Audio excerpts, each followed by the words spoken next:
Job secure and law എമിനൻസിൻ്റെ ഒരു പുതിയ വീഡിയോയിലേക്ക് എല്ലാവർക്കും സ്വാഗതം. നമ്മൾ കഴിഞ്ഞ ക്ലാസ്സിലെ കറണ്ട് അഫയേഴ്സിൻ്റെ ഏതാനും ക്വസ്റ്റ്യൻസ് ഡിസ്കസ് ചെയ്തു. ഇന്നും നമ്മൾ കഴിഞ്ഞ വർഷം വന്നിരിക്കുന്ന കറണ്ട് അഫയേഴ്സ് ക്വസ്റ്റ്യൻസും അത് വന്നിരിക്കുന്ന ഏരിയയുമാണ് ഡിസ്കസ് ചെയ്യുന്നത്. അപ്പം കഴിഞ്ഞ വീഡിയോയിലും ഞാൻ പറഞ്ഞിട്ടുണ്ടായിരുന്നു, ജോബ് സെക്യൂരിറ്റിയുടെ ക്രാഷ് കോഴ്സിൻ്റെക്കുള്ള അഡ്മിഷൻ ഇപ്പോഴും നടന്നുകൊണ്ടിരിക്കുകയാണ്. ഓൺലൈനിൽ ലൈവ് ഇൻട്രാക്റ്റീവ് സെഷനാണ് ഞങ്ങൾ കൊടുക്കുന്നത്. ഓഫ്ലൈൻ ക്ലാസ്സസ് കോഴിക്കോടാണ് നടക്കുന്നത്. പരീക്ഷ വരെ ക്ലാസ്സസ് കൊടുക്കുന്നുണ്ട് എന്നുള്ള പ്രത്യേകതയുണ്ട്.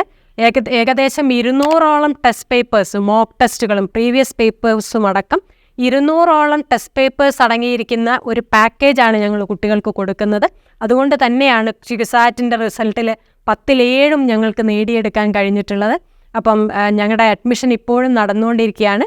കഴിഞ്ഞ ക്വസ്റ്റ്യൻസ് ഡിസ്കസ് ചെയ്തപ്പോൾ നിങ്ങൾ ശ്രദ്ധിച്ചിട്ടുണ്ടാവും, നാഷണൽ പാർക്ക് ഏരിയ ആയാലും സ്റ്റേഡിയംസ് ആയാലും ഇതെല്ലാം ജോബ് സെക്യൂരിറ്റിയുടെ ഗൈഡിൽ അവൈലബിൾ ആണ്. ജോബ് സെക്യൂരിറ്റിയുടെ ഗൈഡ് ആമസോണിൽ അവൈലബിൾ ആണ്. ആമസോണിൽ വാങ്ങാൻ ബുദ്ധിമുട്ടുള്ളവരാണെങ്കിൽ ഞങ്ങളെ നേരിട്ട് കോൺടാക്റ്റ് ചെയ്താൽ കഴിഞ്ഞാൽ ഞങ്ങൾ നിങ്ങളെ സഹായിക്കും. നിങ്ങളുടെ വീട്ടിലെത്തിക്കാനുള്ള സംവിധാനങ്ങളും ഞങ്ങൾ ചെയ്യുന്നതായിരിക്കും. കറണ്ട് അഫയേഴ്സിൻ്റെ മന്ത്ലി ഡൈജസ്റ്റ്, ഓരോ മന്ത്ലി ഡൈജസ്റ്റ് ഞങ്ങൾ ഞങ്ങളുടെ കുട്ടികൾക്ക് കൊടുക്കുന്നുണ്ട്. ഈ മെയ് മന്തിലെ കറണ്ട് അഫയേഴ്സ് ഡൈജസ്റ്റ് ഞങ്ങൾ ഫ്രീ ആയിട്ട് ഞങ്ങളുടെ ഈ കേൾക്കുന്ന കുട്ടികൾക്ക് വേണ്ടി തരികയാണ്. അപ്പം താഴെ പറയുന്ന നമ്പറിൽ കോൺടാക്റ്റ് ചെയ്യുക. അപ്പം നിങ്ങൾക്ക് മന്ത്ലി കറണ്ട് അഫയേഴ്സിൻ്റെ ഡൈജസ്റ്റ് കിട്ടുന്നതായിരിക്കും. മെയ് മന്തിലെ കറണ്ട് അഫയേഴ്സ് ഡൈജസ്റ്റ് കിട്ടുന്നതായിരിക്കും. അപ്പം നമുക്ക് ക്വസ്റ്റ്യനിലേക്ക് കടക്കാം. ക്വസ്റ്റ്യൻ ഇതായിരുന്നു, which country is called sugar bowl of world? അപ്പോൾ ഓരോ കൺട്രിക്കും ഓരോ നിക് നെയിം ഉണ്ടാവും. അപ്പോൾ അതെന്താണ്, അല്ലെങ്കിൽ എന്തുകൊണ്ടാണ് ഈ ഷുഗർ ബൗൾ ഓഫ് വേൾഡ് എന്ന് ക്യൂബയെ വിളിക്കുന്നത്? അങ്ങനെയുള്ള കാര്യങ്ങളൊക്കെ നിങ്ങൾ നോക്കി വെക്കേണ്ടതുണ്ട്. സെക്കൻഡ് ക്വസ്റ്റ്യൻ നോക്കൂ, in which district of Kerala is the Silent Valley national park situated? കേരളമായിട്ട് റിലേറ്റഡ് ആയിട്ടുള്ള ക്വസ്റ്റ്യൻ വന്നു. മുമ്പും നമ്മൾ കണ്ടിട്ടുണ്ട് കേരള റിലേറ്റഡ് ക്വസ്റ്റ്യൻസ്. അടുത്ത ക്വസ്റ്റ്യൻ നോക്കൂ, which of these was selected as a fundamental unit for developing banking? അപ്പം ബാങ്കിങ് റിലേറ്റഡ് ക്വസ്റ്റ്യൻസ് വരുന്നുണ്ട്. ഇനിയും നിങ്ങൾക്ക് കാണാം 1-2 ക്വസ്റ്റ്യൻസും കൂടെ ഈ ബാങ്കിങ് റിലേറ്റഡ് ക്വസ്റ്റ്യൻസ് നമുക്ക് ഇതിനകത്ത് വരുന്നുണ്ട്. നെക്സ്റ്റ് ക്വസ്റ്റ്യനിലേക്ക് പോകുമ്പോൾ നമുക്ക് മനസ്സിലാവും. The laughter curve is the graphical representation of dash.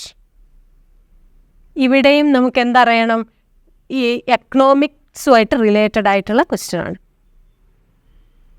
Next question നോക്കൂ, consider the following statement. 2 statements തന്നിട്ടുള്ള ക്വസ്റ്റ്യനാണ്. കമ്പനിയുമൊക്കെ ആയിട്ട് റിലേറ്റഡ് ആയിട്ടുള്ള ക്വസ്റ്റ്യനാണ്. എക്കണോമിക്സ് ആണ് ഇവിടെയും ചോദ്യം. അപ്പോൾ 2 ക്വസ്റ്റ്യൻസ് എക്കണോമിക്സിൽ നിന്ന് വന്നു. ജോഗ്രഫി കണ്ടു, ഹിസ്റ്ററി കണ്ടു, എക്കണോമിക്സിലേക്ക് എത്തി. അടുത്ത ക്വസ്റ്റ്യനിലേക്ക് കടക്കുമ്പോൾ നിങ്ങൾ നോക്കൂ, in the world trade organisation framework the principle of reciprocity envisages. അപ്പം ഇതും ആ ടൈപ്പ് ക്വസ്റ്റ്യനാണ് വരുന്നത്. ഓക്കെ, ആ ക്വസ്റ്റ്യൻ വരുന്ന സ്റ്റൈൽ കണ്ടപ്പോൾ നിങ്ങൾക്ക് മനസ്സിലായിട്ടുണ്ടാവും.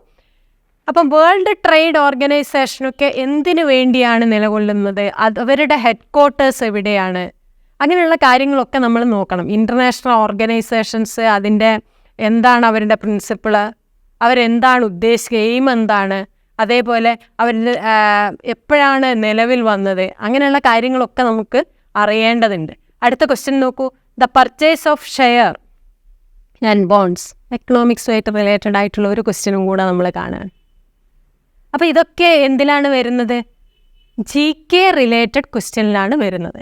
അപ്പോൾ അടുത്ത ക്വസ്റ്റ്യൻ നോക്കൂ, what does the term dumping refer to when it comes to the action of a seller in global market? വീണ്ടും എക്കണോമിക്സുമായിട്ട് റിലേറ്റഡ് ക്വസ്റ്റ്യൻ. അപ്പോൾ എക്കണോമിക്സുമായിട്ട് റിലേറ്റഡ് ആയിട്ടുള്ള ഒരു 3-4 ക്വസ്റ്റ്യൻസ് നിങ്ങൾ കണ്ടു. നെക്സ്റ്റ് ക്വസ്റ്റ്യൻ നോക്കൂ, IMF റിലേറ്റഡ് ക്വസ്റ്റ്യൻ ആണ്. Bretton Wood institution.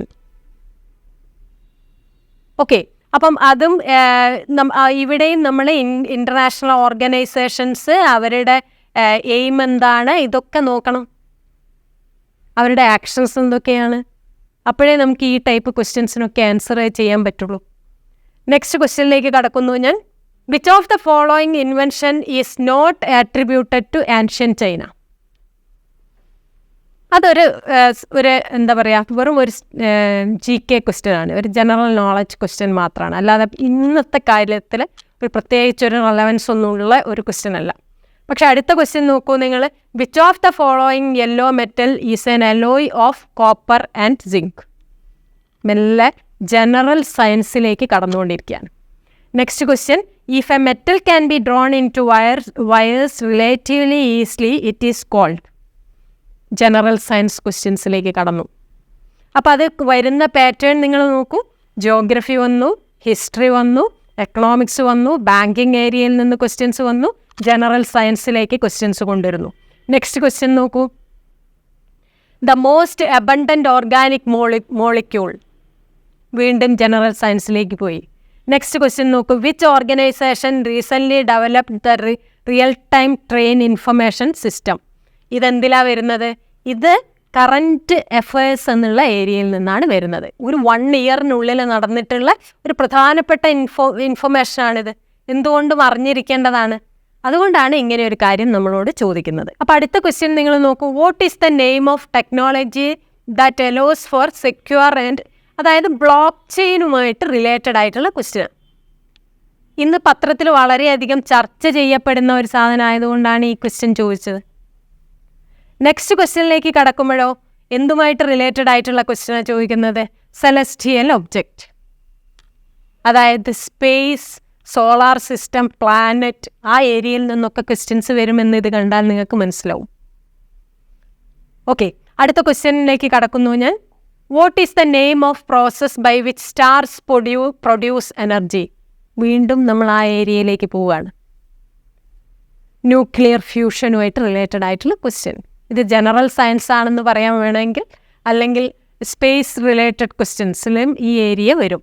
Which nation recently increase the age of consent from 13 to 16 years old for ensuring the well being and protection of young individuals? Current affairs ആണ്. പത്രത്തിൽ എന്തുകൊണ്ട് നമ്മൾ വായിക്കേണ്ടിയിരുന്ന question ആയിരുന്നു അത്. അതുകൊണ്ടാണ് ആ question വരാൻ കാരണം. അടുത്തതെന്താ? What is silent barker in the context of space technology? ഇതും സാറ്റലൈറ്റുമൊക്കെ ആയിട്ട് റിലേറ്റഡ് ആയിട്ടുള്ള ക്വസ്റ്റ്യനാണ്. ഈ ക്വസ്റ്റ്യനും നമ്മൾ എന്താ പറയുക, ജനറൽ സയൻസിൻ്റെ പാർട്ടായിട്ട് നിങ്ങൾ നോക്കി വെക്കേണ്ട ക്വസ്റ്റ്യനിൽ പെട്ടുന്നതായിരുന്നു. വാട്ട് ഈസ് ഓപ്പറേഷൻ കരുണ? അപ്പം 1 ഇയറിനുള്ളിൽ ഗവൺമെൻറ്റിൻ്റെ പല ഓപ്പറേഷൻസും ഉണ്ടാവും. ഇതിനോരോ പേരുകളുണ്ടാവും. ആ പേരുകൾ നമ്മൾ നോക്കി വെക്കണം. അത് കേരള ഗവൺമെൻറ്റിൻ്റേതാവാം, ഇന്ത്യൻ ഗവൺമെൻറ്റിൻ്റേതാവാം. ഈ ഓപ്പറേഷൻ കരുണയൊക്കെ ആ വർഷത്തിലെ വളരെ പ്രധാനപ്പെട്ട കറണ്ട് അഫയേഴ്സിൽപ്പെട്ടായിരുന്നു. പത്രത്തിൽ വളരെ കാര്യമായിട്ട് വന്നിട്ടുണ്ടായിരുന്നതാണ്. മ്യാൻമറിൽ സൈക്ലോൺ വന്നപ്പം സൈക്ലോൺ ഹിറ്റ് മ്യാൻമറിൽ ഉണ്ടായിരുന്നവരെ വേണ്ടിയിട്ടുള്ള ഹെൽപ്പ് ചെയ്യാനുള്ള ഓപ്പറേഷനായിരുന്നു ഓപ്പറേഷൻ കരുണ. നെക്സ്റ്റ് ക്വസ്റ്റ്യൻ എന്താ? What is cloud kitchen? ഇന്നത്തെ സാഹചര്യത്തിൽ എന്തായാലും അറിയേണ്ടതല്ലേ ക്ലൗഡ് കിച്ചൺ എന്താണെന്ന്. സാധാരണ ഒരു ജനറൽ നോളജ് ക്വസ്റ്റ്യൻ, കറണ്ട് അഫയേഴ്സിൽ എന്തുകൊണ്ടും ഒരു കുട്ടി അറിഞ്ഞിരിക്കേണ്ട ഒരു ക്വസ്റ്റ്യൻ. അടുത്ത ക്വസ്റ്റ്യൻ നോക്കൂ. What is euthanasia? അത് മേഴ്സി കില്ലിങ്ങിനെ കുറിച്ച് നിങ്ങൾ കാര്യമായിട്ട് പത്രത്തിൽ വായിച്ചിട്ടുണ്ടാവും. ചില കൺട്രീസ് അത് ലീഗലാക്കിയത് ശ്രദ്ധയിൽ പെട്ടിട്ടുണ്ടാവും. അപ്പം ഒരു ലോ ഗ്രാജുവേറ്റ്, ലോ ആസ്പിരൻറ്റ് എന്തുകൊണ്ടും അറിയേണ്ട ഒരു ക്വസ്റ്റ്യനാണ്. അതുകൊണ്ടാണ് അത് ഇൻക്ലൂഡ് ചെയ്യാൻ കാരണം. അടുത്ത എന്താ? വാട്ട് ഈസ് റീബിൽഡ് ഈ കേരള ഇനീഷ്യേറ്റീവ്? കേരള ഗവൺമെൻറ്റിൻ്റെ ഒരു പ്രോഗ്രാമാണത്. അപ്പോൾ അത് നമ്മൾ അറിയണം. അപ്പോൾ ഈ 1 ഇയറിനുള്ളിൽ കേരള ഗവൺമെൻറ്റിൻ്റെ ഇങ്ങനത്തെ പ്രോഗ്രാംസ് എന്തൊക്കെ, അതിൻ്റെയൊക്കെ പേരുകൾ എന്താണ് നോക്കി വെക്കണം. പുതിയ ഓപ്പറേഷൻസിന് ചില പേരുകളുണ്ട്, ചില ആക്റ്റുകൾ വന്നിട്ടുണ്ട് കേരളത്തിൽ, അത് നോക്കി വെക്കേണ്ടതുണ്ട്. അടുത്ത എന്താ? Who is the first Indian meteor astronomer? ഇതും വളരെ പ്രധാനപ്പെട്ട ക്വസ്റ്റ്യനാണ്. കാരണം ഒരു മലയാളിയായ സയൻറ്റിസ്റ്റാണിത് ഇദ്ദേഹം. അതുകൊണ്ടാണ് ഈ ക്വസ്റ്റ്യൻ ചോദിക്കാൻ കാരണം. അപ്പം നിങ്ങൾ മൊത്തം ക്വസ്റ്റ്യൻസിനെ ഒന്ന് കൺസിഡർ ചെയ്ത് നോക്കൂ. 2023 5 ഇയർ LLBയിൽ ചോദിച്ചിരിക്കുന്ന ക്വസ്റ്റ്യനിൽ ഏകദേശം 4-5 ക്വസ്റ്റ്യൻസ് കേരളവുമായി റിലേറ്റഡ് ആണ്. Current affairs questions. കേരള ഹിസ്റ്ററിയിൽ നിന്നൊരു ക്വസ്റ്റ്യൻ ചോദിച്ചു. ജോഗ്രഫിയിൽ നിന്ന് 2-3 ക്വസ്റ്റ്യൻസ് ചോദിച്ചു. ഇന്ത്യൻ ഇൻഡിപെൻഡൻസുമായിട്ട് റിലേറ്റഡ് ആയിട്ടുള്ള ക്വസ്റ്റ്യൻസ് വന്നു. ഇന്ത്യൻ ഹിസ്റ്ററി വന്നു, വേൾഡ് ഹിസ്റ്ററി വന്നു, കേരള ഹിസ്റ്ററി വന്നു. സയൻസുമായിട്ട് റിലേറ്റഡ് ആയ ക്വസ്റ്റ്യൻ ഉണ്ട്, എക്കണോമിക്സുമായിട്ട് റിലേറ്റഡ് ആയിട്ടുള്ള ക്വസ്റ്റ്യൻസ് വന്നിട്ടുണ്ട്. അപ്പം സ്റ്റാറ്റിക് GK മാത്രം നോക്കിയാൽ പോലെ, കറണ്ട് അഫയേഴ്സ് മാത്രം നോക്കിയാൽ പോലെ, ഇത് രണ്ടും നന്നായിട്ട് പ്രിപ്പയർ ചെയ്താൽ തന്നെ നമുക്ക് നല്ലൊരു റിസൾട്ടിലേക്ക് എത്താൻ പറ്റുള്ളൂ. അവിടെ നിങ്ങൾക്കൊരു ഗൈഡിൻ്റെ ആവശ്യമുണ്ട്. അതുകൊണ്ട് തന്നെ കൃത്യമായിട്ട് ജോബ് സെക്യൂരിറ്റിയുടെ ഗൈഡ് വാങ്ങി നന്നായിട്ട് പ്രിപ്പയർ ചെയ്യുക. ജോബ് സെക്യൂരിറ്റിയുടെ മന്ത്ലി ഡൈജസ്റ്റിലൂടെ പോവുക. ഇതെല്ലാം നിങ്ങൾക്ക് കറണ്ട് അഫയേഴ്സ് സ്ട്രോങ് ആക്കാൻ വളരെ ഉപകാരം ചെയ്യും. 45 ക്വസ്റ്റ്യൻസ് വരുന്ന ഒരു ഏരിയയാണ്, നമുക്ക് ഒരു വിധത്തിലും നെഗ്ലക്റ്റ് ചെയ്തുകൂടാ. കൂടാതെ ഈ 45 ക്വസ്റ്റ്യൻസ് നിങ്ങൾക്ക് 15 മിനിറ്റ്സിൽ, നല്ല സ്ട്രോങ് ആയിട്ടുള്ള ഒരാളാണെന്ന് വെച്ചാൽ 15 മിനിറ്റ്സിൽ ഇത് ആൻസർ ചെയ്യാൻ പറ്റും. ആ സമയത്തെ നിങ്ങൾക്ക് ലീഗൽ റീസണിങ് അല്ലെങ്കിൽ മെൻ്റൽ എബിലിറ്റി പോലെയുള്ള ക്വസ്റ്റ്യൻസ് കവർ ചെയ്യാനുള്ള ഇഷ്ടംപോലുള്ള സമയം, റീഡിങ് കോംപ്രഹെൻഷൻ വന്നാൽ അത് കവർ ചെയ്യാൻ ഇഷ്ടംപോലെ സമയം കിട്ടണമെങ്കിൽ ഇത് സ്ട്രോങ് ആവണം. അപ്പോൾ അതുകൊണ്ട് തന്നെ കറണ്ട് അഫയേഴ്സിന് വളരെ വലിയ പ്രാധാന്യമുണ്ട് ഇവിടെ. അതുകൊണ്ട് കറണ്ട് അഫയേഴ്സ് നന്നായിട്ട് പ്രിപ്പയർ ചെയ്യുക, നന്നായിട്ട് എക്സാം എഴുതുക. All the best. ഇപ്പോഴും ഞങ്ങളുടെ ക്രാഷ് കോഴ്സ് ഓപ്പൺ ആണ്. അപ്പം എത്രയും പെട്ടെന്ന് ജോയിൻ ചെയ്യാൻ ശ്രമിക്കുക. ഞങ്ങളുടെ യൂട്യൂബ് ചാനൽ സബ്സ്ക്രൈബ് ചെയ്യുക. ഇനിയും ഇത്തരം ക്വസ്റ്റ്യൻസും ഒക്കെ ആയിട്ട് ഞങ്ങൾ നിങ്ങളോടൊപ്പം ഉണ്ടാവും.